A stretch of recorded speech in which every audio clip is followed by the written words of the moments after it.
So it's 6:15 here on a Thursday morning, middle of October. Things are really starting to hot up here now at Warren Chase. There's plenty going on this morning. We've got 45 horses going away to gallop, and we're going to have a look at some of these babies as well, which have come back from the Land Rover and the Derby sale, and obviously a few of those being horses that have come back from Charlie's, which we've seen in a previous episode.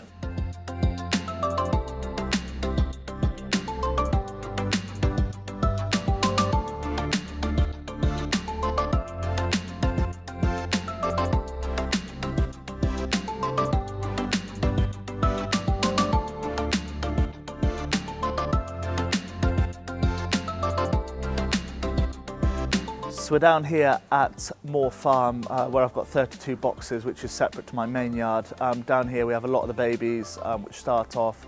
Any horse that comes into my care comes down here for 2 weeks before we just make sure it is healthy, hasn't got the snots or bring any viral infection into the yard. So yeah, we've got good facilities down here. They still use my main gallops, but it's just good to have it away from the main yard where my horses would be running up at Warren Chase.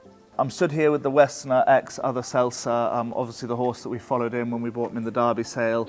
He's been back out the field now a week, really happy with his progress. He's going to go out and do a trot this morning. They're yet to have a canter since they've been back from Charlie Poste, but he seems to have a really good attitude, really pleased with what I'm seeing at the moment, and we'll look forward to seeing him in the ring now in a second.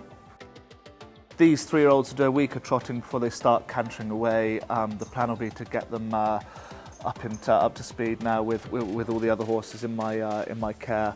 So yeah, a few of these will end up running in the spring of 2023. But yeah, this lad will be having his first canter now next week.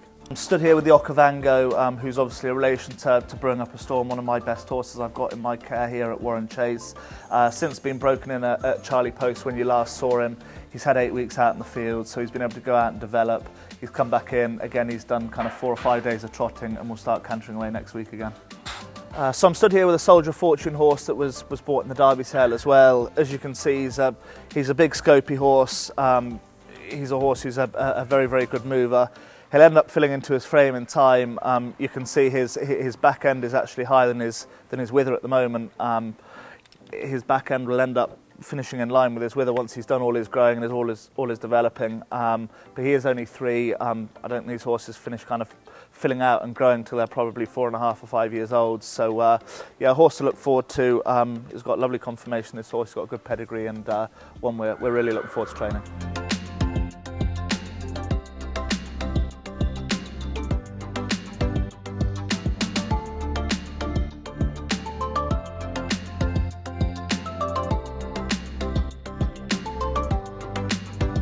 So these 3-year-olds have been in my care now kind of 4 or 5 days. They're going to have a right good trot down here this morning. They'll have their first canter then after doing a week of trotting. Some people might say, kind of, why do we trot them for a week? I suppose, why do we get on a treadmill in the gym and walk before we run? Just these horses have obviously been out of training a good while. They've been on a summer break, and just getting their limbs back working, kind of getting them in the right routine, literally not trying to run before you can walk. So they'll have a lead horse leading them around now in a second. So they'll be able to follow something that's got experience, but they'll have a good trot in here today, both directions.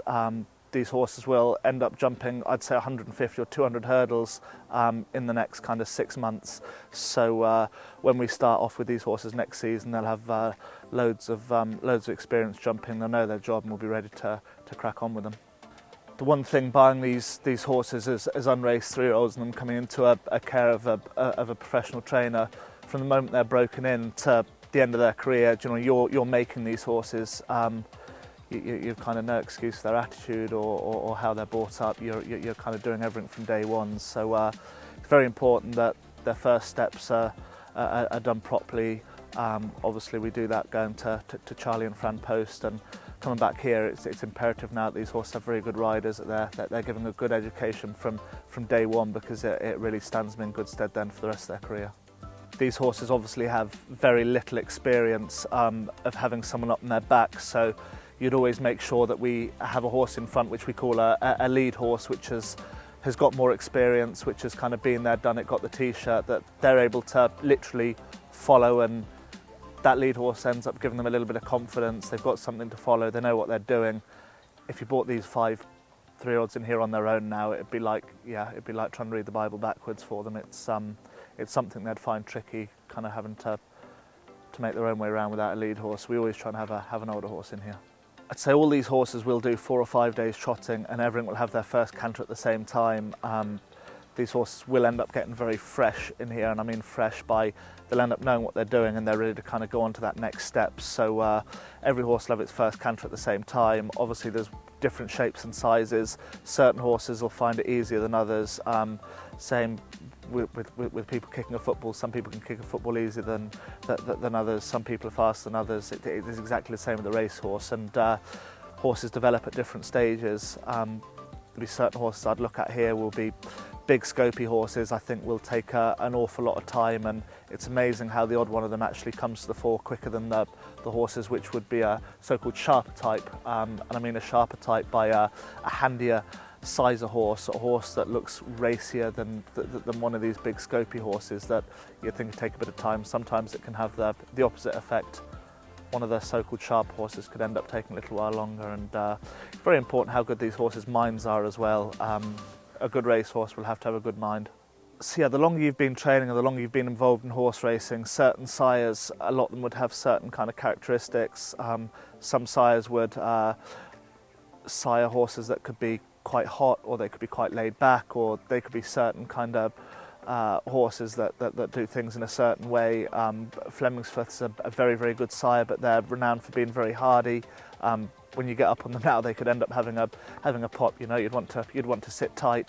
A Fame and Glory horse now, obviously he's been a reasonably good sire since he started out, but they're horses that can be a little bit hot, you know, so you just need to manage them the right way, as well as a walk in the park. A walk in the park would be a sire now. I'd always be telling lads they'd be better off having a pat than a slap down the neck.